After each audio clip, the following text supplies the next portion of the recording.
Hello, and thank you for inviting us. And it's a good segue to the tea presentation of Miss Suzuki, because I think that as tea goes down, then coffee goes up. In the Philippines, however, we have always had a high domestic consumption. So for the regional trends, if you go to the next slide, I hope everyone is familiar with the Philippines. So we are 3 hours away from Singapore, Malaysia, Thailand, Vietnam, and Japan. So we are there at the center of everyone. And we have always been coffee drinkers. So we don't grow any tea. We only grow coffee.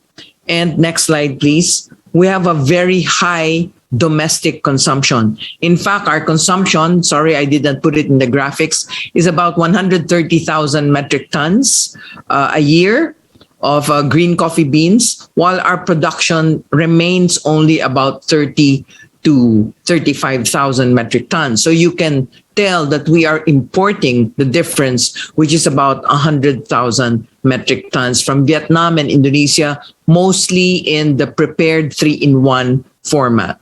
Next slide.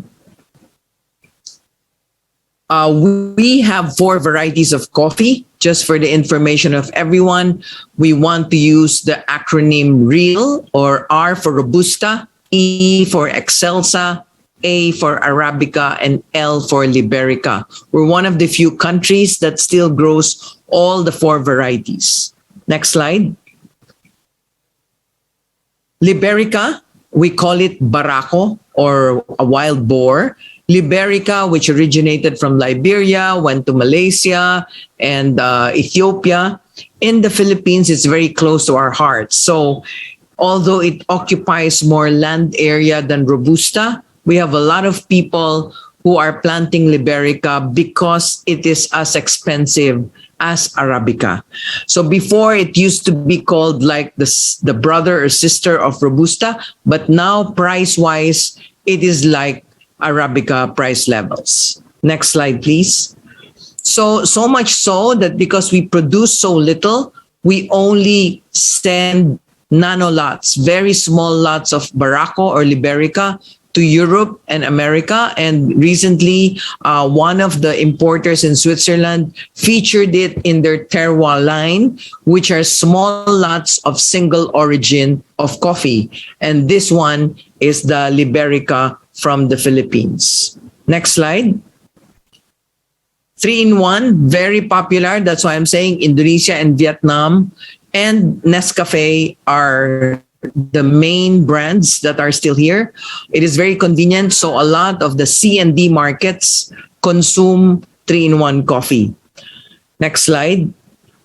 We grow about 90% of our production is Robusta, but now we are looking for better prices by processing it as fine Robusta in compliance with the Specialty Coffee Association and the Coffee Quality Institute standards, because Coffee Quality Institute is a partner of the Philippine Coffee Board in the Philippines. So Robusta is now being processed as fine Robusta to get better prices and to reach specialty markets around the world. In fact, we have one being tasted now in Italy. Next slide. So with the pandemic, the trend is towards outdoor cafes, roadside cafes, and al fresco dining. So coffee consumption is still the same, going up, and a lot of it is consumed at home. Next, please.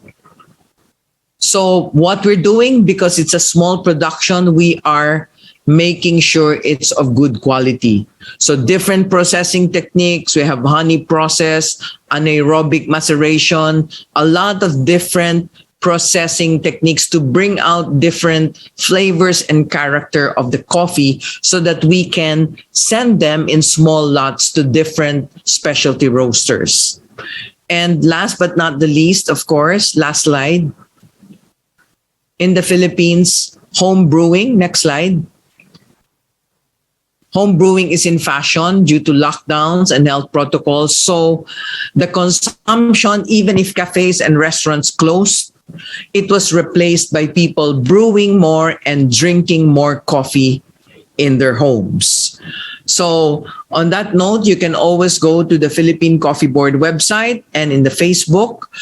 We are also on Instagram as Philippine Coffee. You can ask us any questions even after this symposium.